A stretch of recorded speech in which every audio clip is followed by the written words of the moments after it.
ഈഴവർക്ക് പൊതുവെ ഒരു ആവശ്യമുണ്ട്. കാരണം ഈ വരാൻ പോകുന്ന മന്ത്രിസഭയിൽ അവർക്ക് പ്രാതിനിധ്യം വേണം എന്നുള്ള ഒരു ആവശ്യം അവർ മുന്നോട്ട് വയ്ക്കുന്നുണ്ട്. നായന്മാർക്ക് കൂടുതൽ സാധ്യത കൊടുക്കുക, ക്രിസ്തീയ സഭകൾക്ക് കൂടുതൽ കൊടുക്കുക, ന്യൂനപക്ഷ സമുദായങ്ങൾക്ക് കൊടുക്കുക. ഇപ്പൊ ഈ പറയുന്ന മൂന്ന് സാമുദായിക സമവാക്യങ്ങൾ നിലനിർത്തിക്കൊണ്ടാണ് പലപ്പോഴും UDF വീർപ്പ് മുട്ടുന്ന അവസ്ഥയിലാണ്. സമുദായം ആകമാനം അങ്ങനെ തന്നെയാണ്.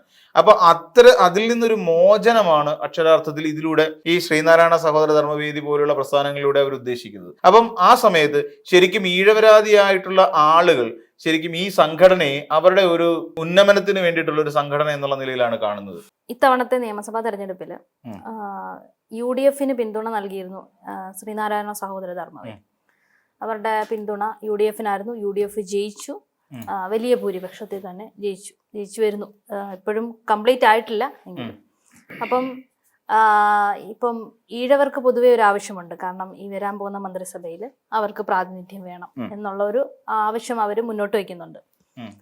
ഈ ആവശ്യം ന്യായമല്ലേ? തീർച്ചയായിട്ടും. കാര്യം കഴിഞ്ഞു പോയ ഒരു കാലഘട്ടത്തിൽ നമുക്കറിയാം ഇടതുപക്ഷത്തിന് വെള്ളാപ്പള്ളി നടേശൻ മാത്രമാണ് പിന്തുണ പ്രഖ്യാപിച്ചിരുന്നത്. അല്ലാതെ SNDP യോഗമോ സമുദായമോ ഒന്നും ഒരു ഘട്ടത്തിൽ പോലും ഇടതുപക്ഷത്തിന് പിന്തുണ പ്രഖ്യാപിച്ച് നമ്മൾ കണ്ടില്ല. വെള്ളാപ്പള്ളി പലപ്പോഴായിട്ട് പറയുകയും ചെയ്തു ഇത്തവണ തുടർ ഭരണം ഉണ്ടാകുമെന്നും അതോടൊപ്പം പിണറായി വിജയന് അനുകൂലമായ ഒരു തരംഗമാണെന്നും പിണറായി വിജയൻ വീണ്ടും മുഖ്യമന്ത്രിയാകുമെന്നും ഒക്കെ പറഞ്ഞു നടന്ന ഒരാളാണ് വെള്ളാപ്പള്ളി നടേശൻ. എന്നാൽ ആ സമയത്തും ശ്രീനാരായണ സഹോദര ധർമ്മവേദി ഒരു നിലപാട് സ്വീകരിച്ചിരുന്നു. ഇത്തവണ UDF പിന്തുണ പ്രഖ്യാപിക്കുന്ന ഒരു നിലപാടാണ് ശ്രീനാരായണ സഹോദര ധർമ്മവേദി സ്വീകരിച്ചിരുന്നത്.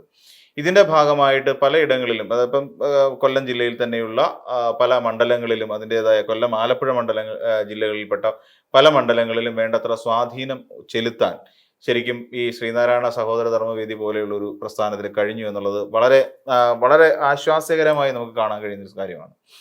കൊല്ലം ആലപ്പുഴ ജില്ലകളിലെ പല മണ്ഡലങ്ങളിലും അവർക്ക് പിന്തുണ അവിടുത്തെ സ്ഥാനാർത്ഥികൾക്ക് UDF സ്ഥാനാർത്ഥികൾക്ക് അവർ പരസ്യമായി പ്രഖ്യാപിക്കുകയും അതോടൊപ്പം തന്നെ അവരുടെ പ്രവർത്തന കാര്യങ്ങളിൽ പലപ്പോഴും നേരിട്ട് ഇടപെടുകയും ചെയ്തിരുന്നു. അല്ലെങ്കിൽ പ്രവർത്തനങ്ങളിലും പ്രചരണ രംഗത്തൊക്കെ ഈ പറയുന്ന ശ്രീനാരായണ സഹോദര ധർമ്മവേദി പ്രവർത്തകരും സജീവമായിരുന്നു എന്നുള്ളത് വേണം നമ്മൾ മനസ്സിലാക്കാൻ. ഇപ്പൊ ഉദാഹരണം പറഞ്ഞ കായംകുളം M. ലിജുവിനെ പോലുള്ള ഒരു സ്ഥാനാർത്ഥിയെ വിജയിപ്പിക്കുന്നതിന് വേണ്ടിയിട്ട് അക്ഷീണം പരിശ്രമിച്ചിരുന്നു എന്നുള്ളത് വാസ്തവമായ കാര്യമാണ്.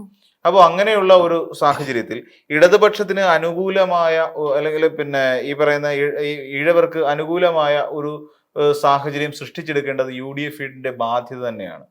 കാരണം അവർക്ക് അവരുടെ വോട്ട് നേടിക്കൊണ്ട് ഇപ്പം നമുക്കറിയാം വെള്ളാപ്പള്ളി വിരുദ്ധ വോട്ടുകൾ ധാരാളമായി ഈ പറയുന്ന UDF വന്നു ചേർന്നിട്ടുണ്ട്.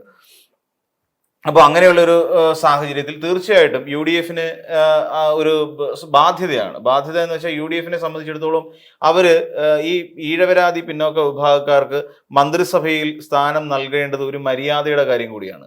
ഇല്ലാന്നുണ്ടെങ്കിൽ പരസ്യമായി പ്രഖ്യാപിക്കണമായിരുന്നു ഞങ്ങൾക്ക് നിങ്ങളുടെ വോട്ട് വേണ്ട എന്ന് പരസ്യമായി പ്രഖ്യാപിക്കാനുള്ള ഒരു തൻ്റെ ഇടം UDF പ്രതിനിധികൾ കാണിക്കണമായിരുന്നു. എന്നാൽ അത് ഉണ്ടാകാത്ത സാഹചര്യത്തോളം ഈ പറയുന്ന സൗത്ത് ഇന്ത്യൻ ആർ വിനോദ് അതിന്റെ സംസ്ഥാന ജനറൽ സെക്രട്ടറിയാണ്. അദ്ദേഹം ഉയർത്തിയിരിക്കുന്ന ഒരു ആവശ്യം തീർച്ചയായിട്ടും ജെനുവിനാണ് എന്നുള്ളത് നമുക്ക് മനസ്സിലാക്കാൻ സാധിക്കും.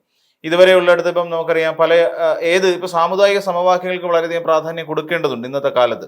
ഇപ്പൊ നമുക്ക് എല്ലാ കാലഘട്ടങ്ങളിലും അത് UDF ഭരിച്ചിരുന്നാലും LDF ഭരിച്ചിരുന്നാലും എല്ലാ കാലത്തും അവർ അതിൻ്റെതായ ഒരു പ്രാധാന്യം സാമുദായിക സംഘടനകൾക്ക് നൽകിയിട്ടുണ്ട് എന്നുള്ളത് വസ്തുതയാണ്.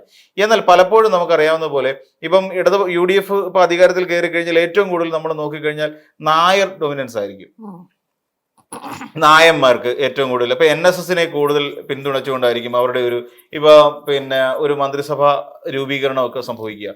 ഇത്തരത്തിൽ ഉള്ള ഒരു മന്ത്രിസഭാ രൂപീകരണവും അല്ലെങ്കിൽ നമ്മൾ പരിശോധിച്ച് നോക്കിയാൽ മന്ത്രിസഭയ്ക്ക് എന്ന് മാത്രമല്ല അവരുടെ ഏതൊരു കാര്യത്തിലും നമ്മൾ നോക്കിക്കഴിഞ്ഞാൽ ഇപ്പം KPCC പുനഃസംഘടന ഉണ്ടായി കഴിഞ്ഞാലും DCC പുനഃസംഘടന അല്ല UDF ഏത് കാര്യം എടുത്ത് പരിശോധിച്ചു കഴിഞ്ഞാലും ഈ പറയുന്ന നായർ വോട്ടുകൾക്ക് വലിയ അല്ലെങ്കിൽ നായർ സമുദായത്തിന് വലിയ പ്രാധാന്യം കൊടുക്കുന്നുണ്ട്.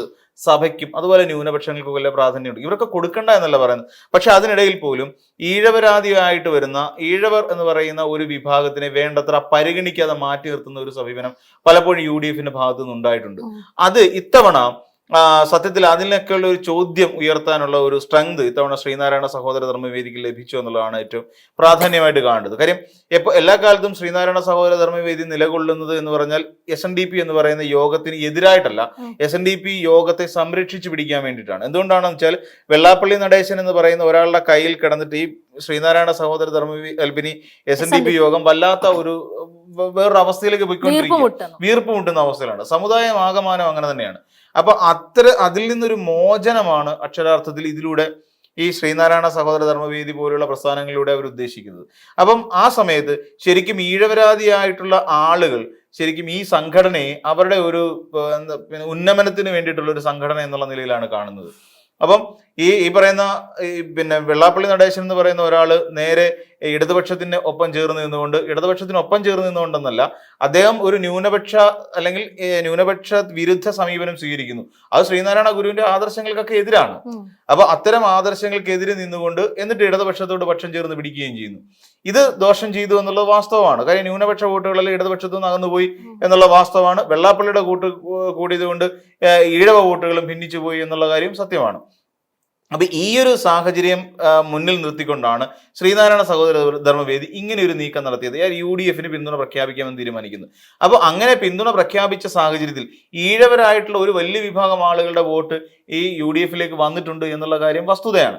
ഈ സാഹചര്യത്തിൽ അപ്പോൾ ഈ നമ്മുടെ ശ്രീനാരായണ സഹോദര ധർമ്മവേദി ഉയർത്തിക്കൊണ്ടിരിക്കുന്ന ആവശ്യം ഒരിക്കലും തള്ളിക്കളയാൻ പാടില്ലാത്തതാണ്. കാരണം ഇവരുടെ വോട്ട് കൊണ്ടിട്ടാണ് ഈ ശരിക്കും വിജയിച്ചിരിക്കുന്നത്. നാളെ അവർക്കത് പറ്റില്ല എന്ന് പറയാൻ പറ്റുമോ? അല്ല UDF പറയും ഞങ്ങൾക്ക് ഈഴവരുടെ വോട്ട് കൊണ്ടല്ല ഞങ്ങൾ ജയിച്ചെന്ന് പരസ്യമായിട്ട് പ്രഖ്യാപിക്കാൻ അവർ തയ്യാറുണ്ടോ? അപ്പൊ അവർക്കും പറ്റില്ല. അപ്പം വാസ്തവം പറഞ്ഞു കഴിഞ്ഞാൽ ഇതിനകത്ത് നമ്മൾ മനസ്സിലാക്കേണ്ടത് അവർ ഉയർത്തുന്ന ആവശ്യം ജെനുവിനാണെന്നും ഈ ആവശ്യപ്രകാരം ഇവർക്ക് വേണ്ട അർഹമായ പ്രാധാന്യം മന്ത്രിസഭയ്ക്കുള്ളിൽ ഈഴവ സമൂഹത്തിന് ഉണ്ടാകണമെന്നുള്ളതാണ് ശ്രീനാരായണ സഹോദര ധർമ്മവേദിയുടെ സംസ്ഥാന ജനറൽ സെക്രട്ടറി ആയിട്ടിരിക്കുന്ന സൗത്ത് ഇന്ത്യ വിനോദ് ഉന്നയിക്കുന്ന ആവശ്യം. അത് ജെനുവിനായിട്ടുള്ള ഒരു ആവശ്യമാണ്. അതൊരു പക്ഷെ നടപ്പിലാകും എന്ന് തന്നെയാണ് നമ്മൾ കരുതുന്നത്.